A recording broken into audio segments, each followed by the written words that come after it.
বেকার আমার এখনো বহু ভাই দিনী ভাই দিনের বুঝ আছে, কিন্তু এরপরেও আমার দিনী ভাইরা চতুর্দিকে ঘুরে ময়দানে বসতে পারে না। দিনের জন্য একটু ধৈর্য ধারণ করতে পারে। রাত্র আপনি 8টা 9টা 10টার দিকেও একটু রাস্তার কিনারা দিয়ে হাঁটবেন, হাঁটার পরে দেখবেন এই শীতের ভিতরে আমার যুবক ভাই শীতের ভিতরেও রাস্তার কিনারায় বসে বসে মোবাইলে মোনাজাতে রত আছে।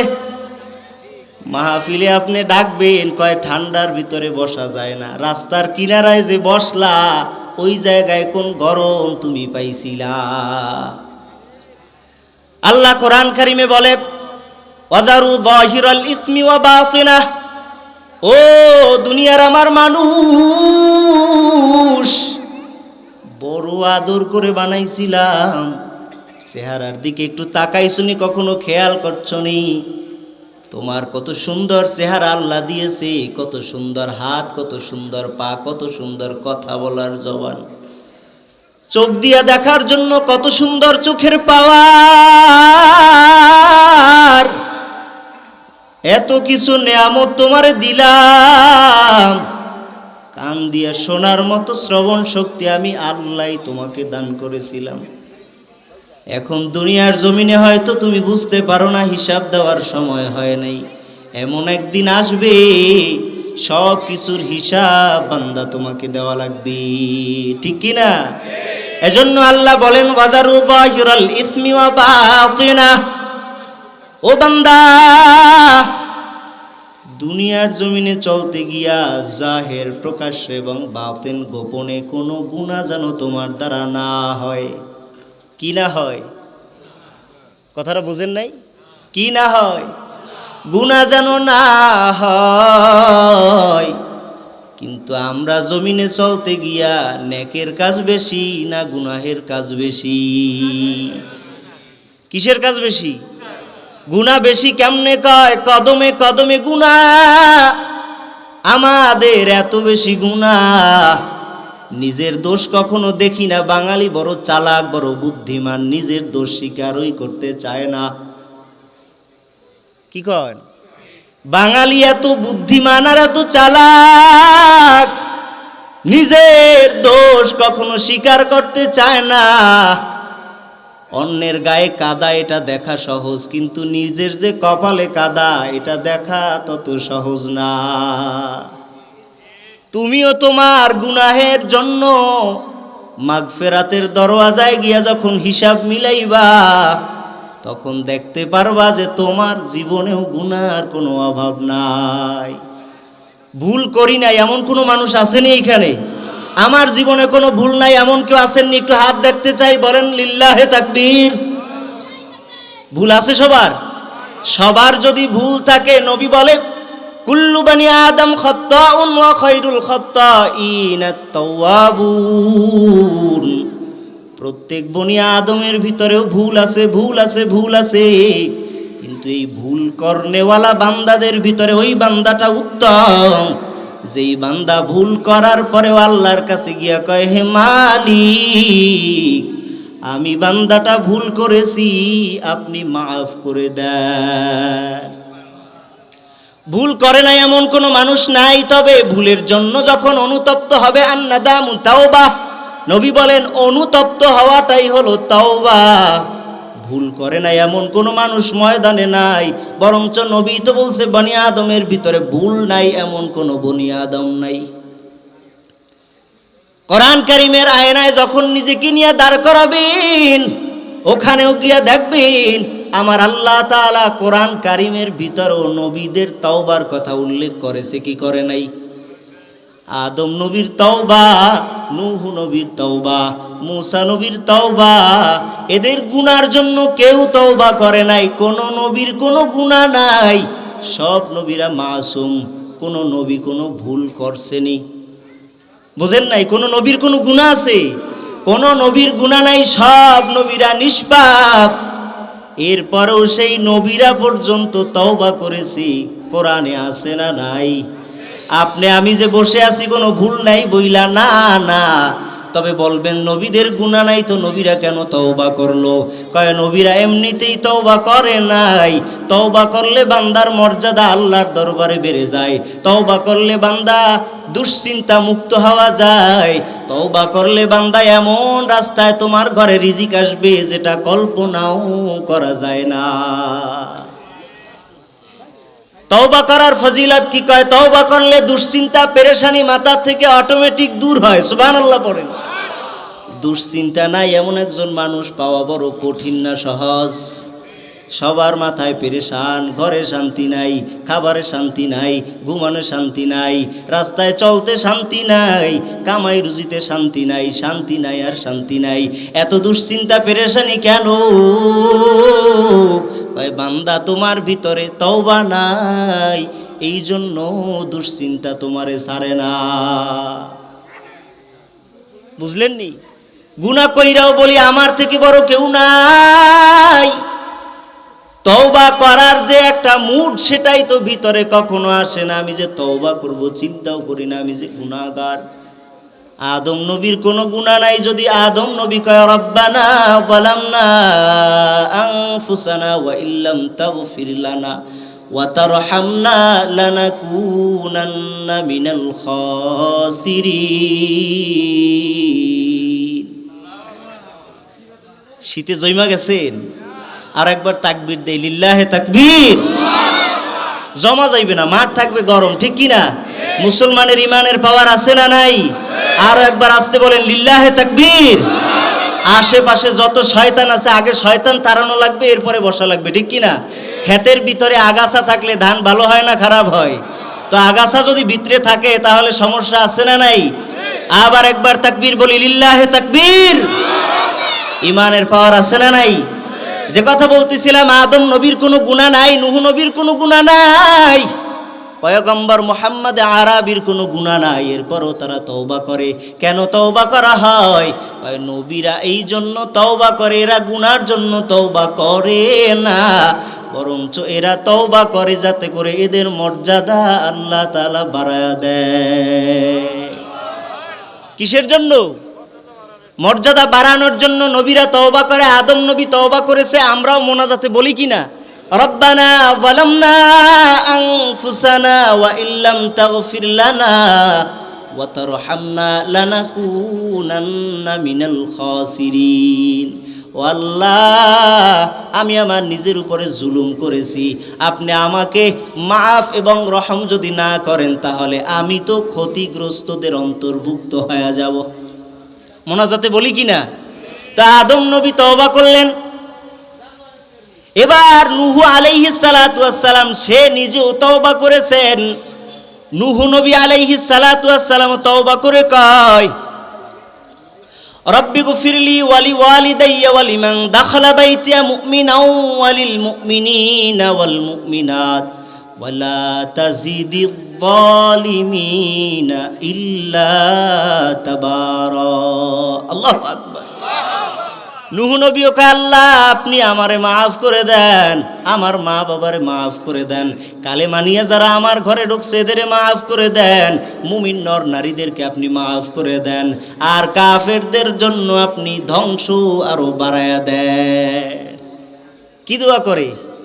আল্লাহ আপনি আমারেও মাফ করেন। তো নূহ নবী সে নিজেও তওবা করে, মুসা আলাইহিস সালাতু ওয়াস সালাম সে নিজেও তওবা করে।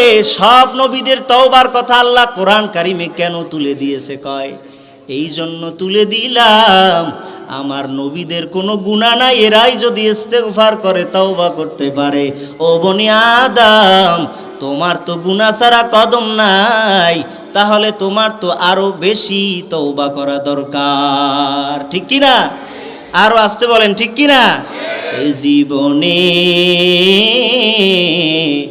না করিলাম বন্দেগি, সবাই এ জীবনে না করিলাম বন্দেগি, গুনাহ করে কাটাইলাম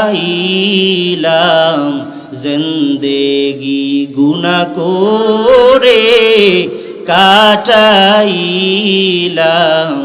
জিন্দেগি সকলেরই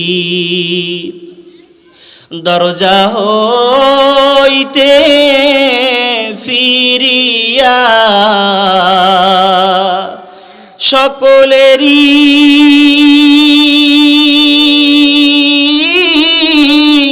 দরজা হইতে ফিরিয়া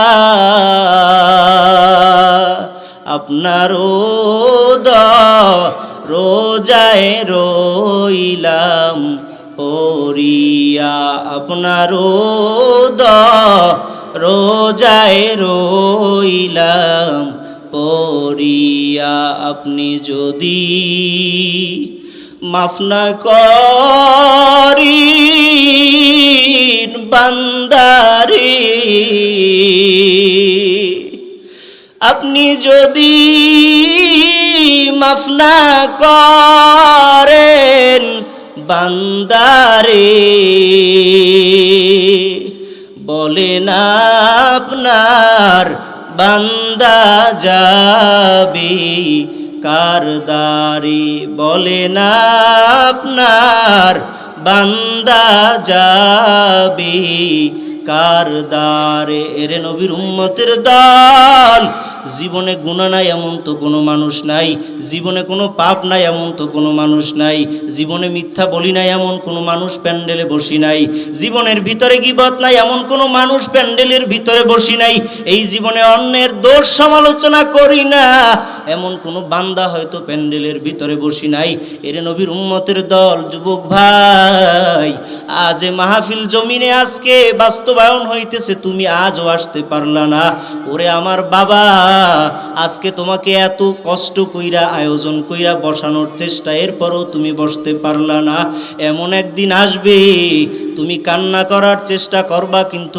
আর ওই দিন সুযোগ পাইবা না এরে নবীর উম্মতের দল আমার আল্লাহ তাআলা তো আর রহমানির রহিম বান্দা তওবা করতে দেরি হয় আমার আল্লাহ বান্দাকে ক্ষমা করতে দেরি লাগে না এক আল্লাহর বান্দা তার কাছে জিজ্ঞেস করা হয়েছিল মালিক ইবনে দিনার ও মালিক ইবনে দিনার আপনি কেমনে তওবা করলেন আপনার তওবার ঘটনাটা একটু আমাদের বলেন কারণ মালিক ইবনে দিনার শুরুর জীবনে এমন কোনো রাত নাই তিনি কয় এমন কোনো রাত আমার জীবনে যায় নাই যে আমি মদ পান করি নাই এমন কোনো রাত নাই যে আমি নেশার আড্ডায় যাই নাই আমাদের ভিতরে এমন বহু ভাই বসে আছেন যার জীবনে গুনাহ নাই এমন কোনো গুনাহ নাই মালিক ইবনে দিনার কয় আমার জীবনেও এত পরিমাণে গুনাহ আমার একটা ছোট্ট বাচ্চা হয়েছে কন্যা সন্তান আমার মেয়ে হইল মেয়েটার বয়স মাত্র 2 বছর কত বছর আরো আসতে বলেন কত বছর কয় আমার ওই মেয়েটার বয়স মাত্র 2 বছর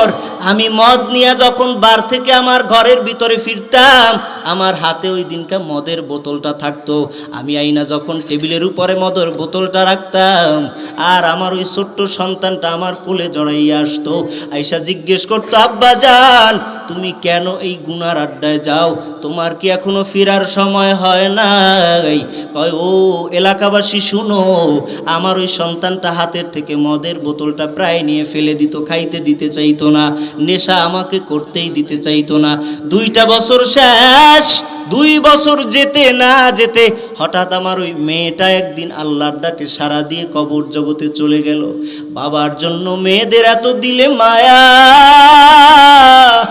ওই দূরে যাই সন্তান আমারও এত একটা মেয়ে আছে ছোট্ট মাত্র 3 বছর বয়স মাঝে মধ্যে কল দিয়া আমার কাছে বড় আবদার মেয়েদের প্রতি বাবাদের একটা টান আছে না নাই আরো আসতে বলেন আছে না নাই ওই মেয়েদের জন্য বাবার এত টান এত টান এত টান মালিক ইবনে দিনার কয় আমি রাত্রিবেলা মদের বোতল নিয়ে আসলাম আজকে মদ খাবো ঘরের ভিতরে আর আমার মেয়েটাও নাই যে আজকে আমাকে বাধা দিয়া বলবে আব্বু আর মদের দিকে যাইও না আর নেশার দিকে আগাইবা না কিন্তু এত দিন আমারে বাধা দিত আজ তাকায় দেখি ওর বিছানাটা খালি আজ ওই বিছানায় আমার মেয়েটা দেখা যায় না এরপরে আমি যখন মদ আর আজকে দেখি আমার হাতে উঠে না, চিন্তায় পড়ে গেলাম কই আমার মেয়েটা এতদিন বাধা দিত, আজ কেন বাধা দিতে আসে না। এরপরে যখন আমি বিছানায় শুইলাম, প্রচণ্ড টেনশনের ভিতরে আমি এক পর্যায়ে ঘুমাইয়েই পড়লাম। আর গভীর রাত আমার আল্লাহ কাকে কোন রাস্তায় হেদায়াত দিবে কেউ জানে না রে আব্বা জান।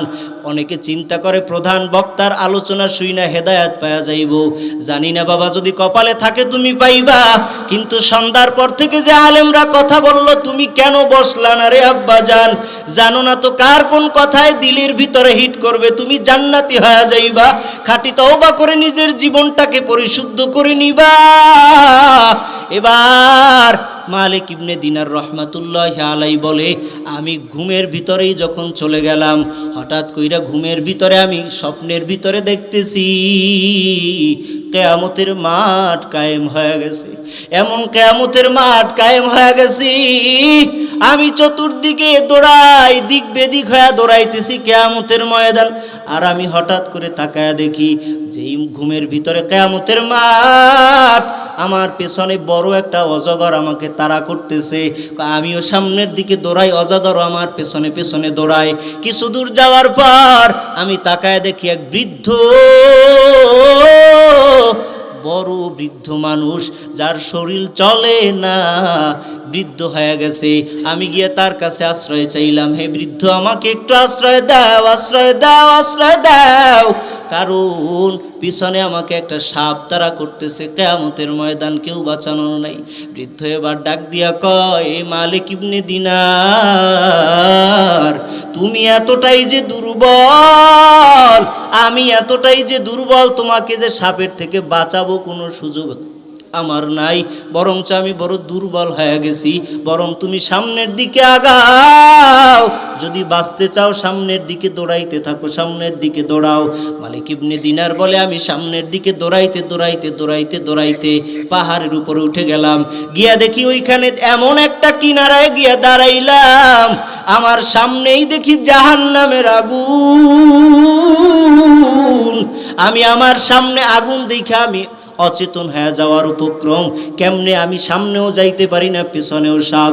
এমন সময় দেখি গাইবি আওয়াজ, এ মালিক ইবনে দিনার, তুই ডানের পথে আগা, এই পথে আগাইতে থাকো, এই সামনের দিকে আগাও। উনি বলে, আমি সামনের দিকে আগাইয়ে দেখি সাপ আমার পেছনে, আমি সামনের দিকে দৌড়াই। এমন একটা পাহাড়, ওই পাহাড়ের কিনারায় দাঁড়াইলাম। ওই সময় কে যেন আওয়াজ দিয়া কয়, এ দুনিয়ার মানুষ, এ ফেরেশতারা, তোমরা এই দরওয়াজাটা খুলে দাও। এই দরওয়াজার ভিতরে, এই পাহাড়ের ভিতরে মুসলমানদের গচ্ছিত সম্পদ আছে। এই মুসলমান বেটা দাঁড়াইছে, এর কোনো সম্পদ থাকলেও থাকতে পারে, দরওয়াজাটা খুলে দাও। কয়, আমি যখন দেখলাম ওই দরওয়াজাটা খুলে দেওয়া হইল, আমি তাকাইয়াছি, ভিতর থেকে নি কেউ আমারে বাঁচানোর জন্য আসে, পেছনে সাপ। হঠাৎ করে তাকাইয়া দেখি আমার সেই ওই 2 বছরের সন্তান দৌড় দিয়ে আমার কিনারায় এসে দাঁড়াইছে। দাঁড়ায় বলে, আব্বা জান, তোমার কি এখনো ফেরার সময় হয় নাই? এখনো কি তওবা করার সময় তোমার আসে নাই? এখনো কি তুমি ফিরবা না? এখনো কি তোমার ফেরার সময় হয় নাই রে বাবা? তুমি আর কবে ফিরবা বলো? তোমার জীবনের হায়াত তো প্রায় শেষ। কয়, মেয়েটা যখন আমাকে নসিহত করলো, আর আমি তাকায় দেখলাম মেয়েটা আমারে বুকে জড়াইয়া ওর ডান হাতটা প্রসারিত করে দিল।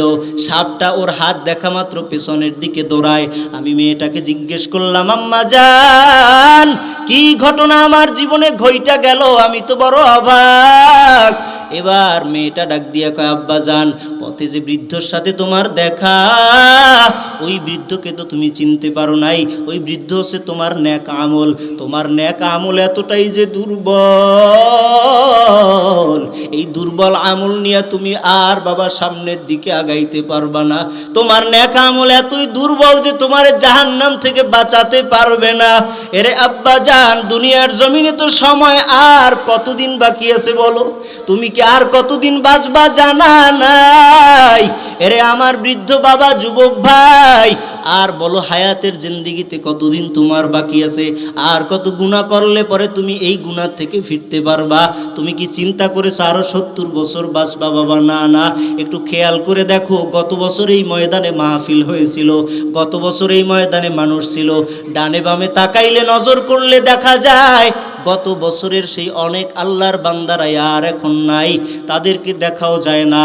বলবা হুজুর কেমনে কেমনে কেমনে, এই বাসাইলেই তো আমি থাকি, এমনও দিন গেছে এই বাসাইলে 2টা জানাজাও আমরা পড়েছি কি পড়ি নাই? আপনারা জানেন না কয়টা জানাজা দৈনিক? 2টা জানাজা, একটা 10টায় দিয়ে আর একটা 10:30টায়ও জানাজা আমরা দিয়েছি কি দেই নাই? হায়াতের যদি গ্যারান্টি থাকতো, ওই আমার বাবারাও তো আজ এই ময়দানে আসার কথা ছিল। আমি এই ময়দানে এই বাসাইল বড় শিকদার বাড়ি মসজিদে আসছি আজকে 18 মাস রানিং। এই 18 মাসে আমার শুধু এই মহল্লা থেকে 11-12 জনকে আমি নিজ হাতেই তো জানাজা দিয়ে দাফন করে দিলাম।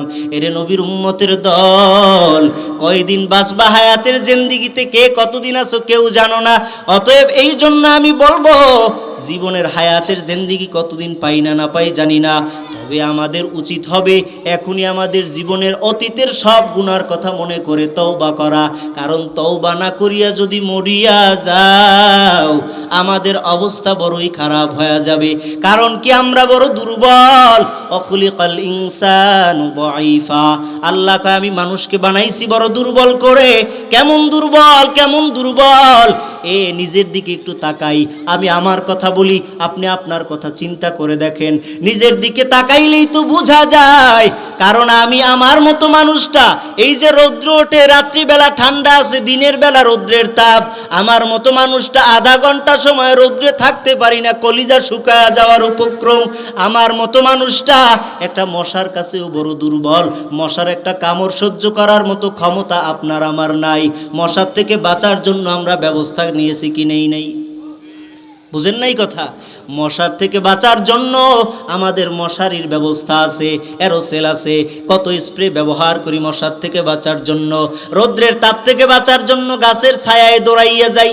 আমার মতো এই দুর্বল শরীরটা নিয়ে যদি আগাই, আর এই অবস্থায় যদি তওবা না করিয়া মরিয়া যাও, কবর জগতে গিয়া যখন রাখবি, আমার কথা বলি, আমি একা তো রাত্রিবেলা গভীর রাত্রে একা চলতে পারি না, বড় ভয় লাগে। আমার মতো মানুষটাকে নিয়েই যখন পুকুরের পাড়ে, যেই জায়গায় দিনের বেলাও মানুষ যাইতে বড় ভয় পায়, ওই ময়দানে নিয়ে যখন আমারে শোয়া রাখবে, আমি তো রাতে একা কোথাও থাকি না।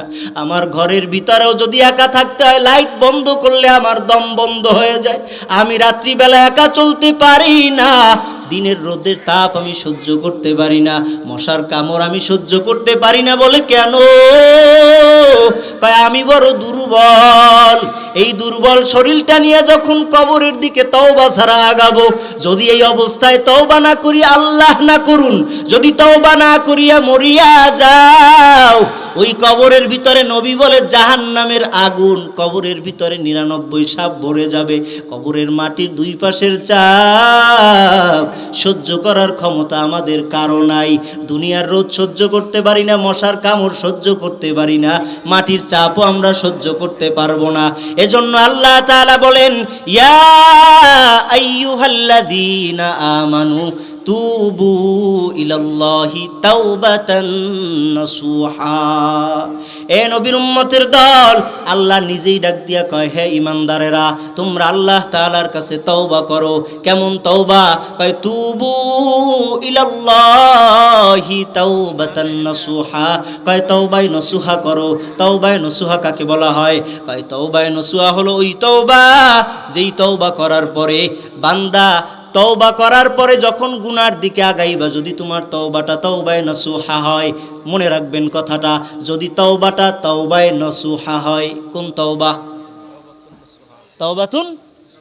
যদি তোমার তওবাটা তওবায়ে নসুহা হয়, যদি তোমার তওবাটা খাঁটি তওবা হয়, তওবায়ে নসুহা মানে খাঁটি তওবা, এরপরে আর গুনাহ করা যায় না।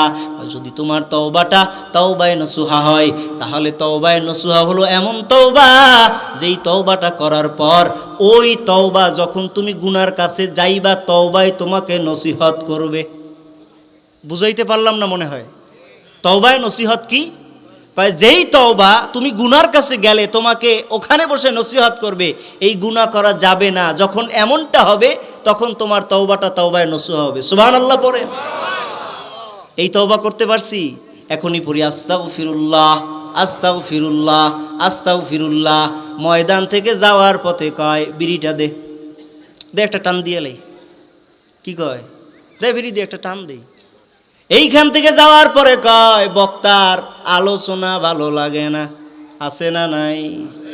আইয়ুহিব্বু আহাদুকুম আইয়াকুলা লাহমা আখিহি মাইতান ফাকারিহতুমু।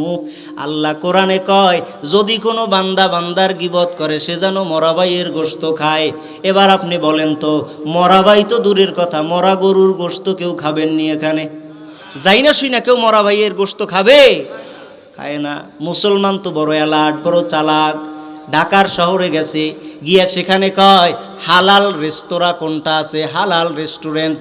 কারণ আমরা হারাম খাই না, কুকুরের গোশত যেখানে ওখানে যাই না, যেখানে শুকরের গোশত ওইগুলো খাই না, ব্যাং খাই না, কেঁচো খাই না, সাপ খাই না। তো কি খান? কয় গরুর গোশত দাও, মুরগির গোশত দাও, আবার কি বিসমিল্লাহ বইলা জবেও কইরা দিও। কথা বুঝেন নাই? কিন্তু ওই একই মুসলমান, আমি একটু অবাক হইলাম, এটা আপনাদের কাছে বলি, আমার ক্ষুদ্র গবেষণা। আমি খেয়াল করে দেখলাম যেই মুসলমান কয় আমি শুকরের গোশত খাই না, কুত্তার গোশত খাই না, এই মুসলমানটাই টেবিলের তল দিয়ে ঘুষ খায়। কথা বুঝেন নাই? যেই মুসলমান কয় যে আমি কুকুরের গোশত খাই না, হারাম, ছয়ালিফ টান দেয় হারাম, ওই মুসলমানরে আপনি ঘুষের টাকা দিয়ে দেখেন, তখন টেবিলের নিচ দিয়ে নিলে জায়েজ। নাউজুবিল্লাহ পড়েন না? জায়েজ মনে করে খালে তো ইমানই থাকবে না। কি থাকবে না? হারামকে কেউ যদি হালাল মনে করে খায় তাহলে তার ইমান থাকবে? চিন্তা করার ব্যাপার, বড় চিন্তা করার ব্যাপার। মুসলমান কুকুরের গোশত খায় না, সুদের টাকা খাইতে ভালো লাগে। কিস্তি উঠাইয়া বউয়ের 3 কপি ছবি দিয়া কিস্তি তুলতে মুসলমানের একটুও খারাপ লাগে না। এরকম হয়তো বাসাইলে নাই, বাসাইল তো অনেক রিচ এলাকা, অনেক ধনী এলাকা। কিন্তু আমি অন্য অন্য এলাকায় গিয়ে দেখলাম যে নিজের ছবি তো দেয়, বইয়ের ছবি দিয়াও মাঝে মধ্যে কিস্তির টাকা উঠাইয়া ঘরে একটা টেলিভিশন আর ওয়াইফাইয়ের লাইন আনে।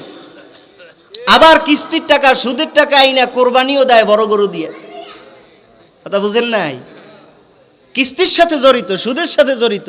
আচ্ছা বলেন তো আপনারা, কোনো কোরআন হাদিস লাগবে না, সহজ কথা, সুদ হালাল না হারাম? কিস্তির নাম দিয়ে যদি কেউ সুদ খায় এটা হালাল না হারাম? ব্যাংকে 10 লক্ষ টাকা রাইখে মাসে যদি 10,000 আইনা খায়, হালাল না হারাম? ওটা তো ইন্টারেস্ট। ওটা কি? ইন্টারেস্ট দেয় ব্যাংক থেকে, এটা এখানে সব হালাল। কোত্থেকে আসলো ইন্টারেস্ট? আপনি একটু এবার খোঁজ নেন। ওই ব্যাংক থেকে আপনি ঋণ আনছেন, ওই ঋণের টাকা আপনি 50,000 আনলে মাস শেষ যখন আপনার 5,000 দেয়া লাগে কথার কথা, তখন ওই যে ইন্টারেস্টটা কোত্থেকে আসে? ওই গরিব ভ্যানওয়ালা, ঠেলাওয়ালা, দিনমজুর কৃষকের অর্থ থেকে রক্ত চোষা টাকা নিয়েই এরপরে ওই আপনার ইন্টারেস্ট দেয়। ঠিক কিনা বলেন? এখন রাগ হইতেছেন আপনারা? এতক্ষণ যা ছিল ভালো ছিল, ঠিক?